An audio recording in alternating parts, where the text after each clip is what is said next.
Hey everyone, I'm Jake. This is Buddy. And today we need to talk about something every dog owner should hear. Most dog owners have already done something that could have killed their dog. They just never found out. Not because they were careless, because the danger looked completely normal. A walk, a clean floor, a quick errand. There are things we do every single day that seem completely harmless, but some of them can kill your dog. In this video, we're going through 5 of those situations, and at least one of them is going to change the way you see your dog's day. This channel exists for one reason, to help you understand your dog better. If that matters to you, like and subscribe. Number 1. Leaving him alone in the car. You crack the window, you park in the shade, you leave water, you think you covered everything. On a 25-degree day, the inside of a closed car reaches 40 degrees in 10 minutes. On a 30-degree day, it hits 49 degrees in 20. Cracking the window changes almost nothing. The shade buys a few minutes at most. Dogs regulate body temperature almost entirely through panting. When the air around them is already 40 degrees, panting stops working. The body has no way to cool down. Core temperature rises, organs start failing, and dogs do not scream when this happens. They just go quiet. They stop moving. By the time you get back, the damage may already be done. Research reviewing the records of over 900,000 dogs found that more than 50% of those who reached severe heat stroke died. Not treated and recovered, died. It was never about how long, it was about what happens while you are gone. Never leave your dog alone in a parked car, not for any amount of time you think is safe. Number 2. Letting him walk on hot pavement. Most walks feel completely normal. You grab the leash, step outside, and go. But the pavement your dog walks on can reach temperatures high enough to cause serious burns in seconds. On a 30-degree day, asphalt surface temperature can reach between 55 and 70 degrees. On a 35-degree day, it can exceed 75. You are wearing sandals and feel nothing unusual. He is walking directly on a surface that hot. Burned paw pads blister, crack, and get infected fast. The wounds are painful and take weeks to heal. But the burn is only part of the problem. Heat radiates upward from the ground directly into your dog's body. A small dog on hot asphalt is being cooked from below and baked from above at the same time. The sun is only half the danger. The test is simple. Place the back of your hand flat on the pavement and hold it for 7 seconds. If you pull away before that, the pavement is too hot for your dog. Most owners have never done this once in their life. Walk in the early morning or after sunset. Test the pavement first. 30 seconds of testing can prevent weeks of recovery. Number 3.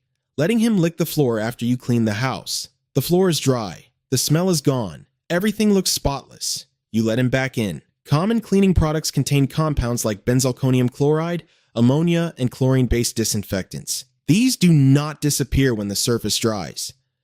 They leave a residue that is invisible to you and completely undetectable to your dog until his tongue is already on the floor. He licks it up directly. The compounds absorb through the tissue in his mouth and travel straight into his system. No filter. No warning. No obvious moment where something went wrong. During the pandemic, the Pet Poison Helpline saw a dramatic spike in calls about cleaning product exposure in pets. More cleaning, more dogs at home, more invisible contact with surfaces that looked safe and weren't. Symptoms range from excessive drooling and vomiting to difficulty breathing and, in serious cases, kidney and liver damage. Keep him out until the area is fully dry and well ventilated. Better yet, switch to pet-safe products. The floor looks identical. The difference is what you cannot see and what he cannot avoid. Number 4. Letting him drink at the beach or pool. He runs into the water. He splashes around. He swallows a few mouthfuls because that is what dogs do in water. You think he is just thirsty. You think it will be fine. Seawater has a salt concentration roughly 3 times higher than the maximum a dog's kidneys can safely process. When enough of it gets into the bloodstream, sodium levels spike. The brain swells trying to compensate. What starts as vomiting and disorientation escalates to seizures, loss of coordination, and in severe cases, permanent neurological damage or death. Here is what makes it particularly dangerous. The dog looks completely fine at the beach. He comes home, eats his dinner, lies down. Then hours later, he deteriorates rapidly and the owner has no idea why. There was no dramatic moment, just a dog who drank too much of the wrong water. Pool water carries chlorine that irritates the esophagus and stomach lining. Natural lakes and ponds can contain blue-green algae that produce toxins causing liver failure within hours of ingestion. Always bring fresh water to the beach.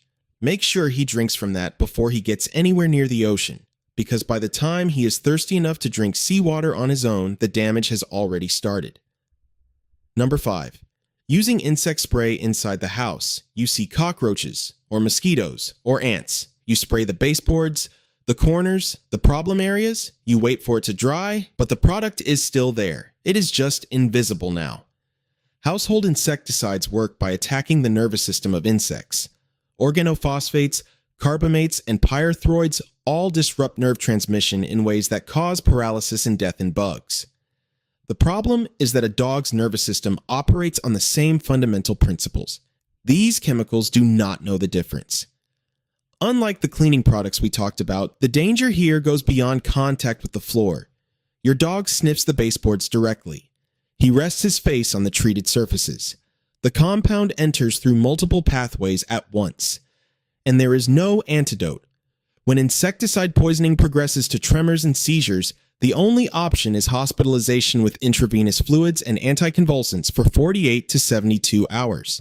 According to the ASPCA, insecticide ingestion is consistently among the top 10 most reported toxicities in dogs. Rat poison adds a different layer of danger. Anticoagulant rodenticides prevent blood from clotting. The dog shows no symptoms for several days. By the time internal bleeding becomes visible, it is already severe. The delay is what makes it lethal. Use pet-safe insect control whenever possible. When you have to use conventional products, keep your dog out of treated areas for several hours of full ventilation. Read the label before you spray. Those words exist because someone's dog didn't make it. These 5 situations have one thing in common. None of them look like emergencies. A warm car, a sunny walk, a clean floor, a day at the beach, a can of bug spray. They are ordinary parts of life with a dog. That is exactly what makes them dangerous. Your dog cannot point at the hot pavement and refuse to walk. He cannot read the label on the cleaning bottle. He cannot tell you the water tastes wrong. He trusts you to know what is safe. That is the whole deal he made when he decided you were his person.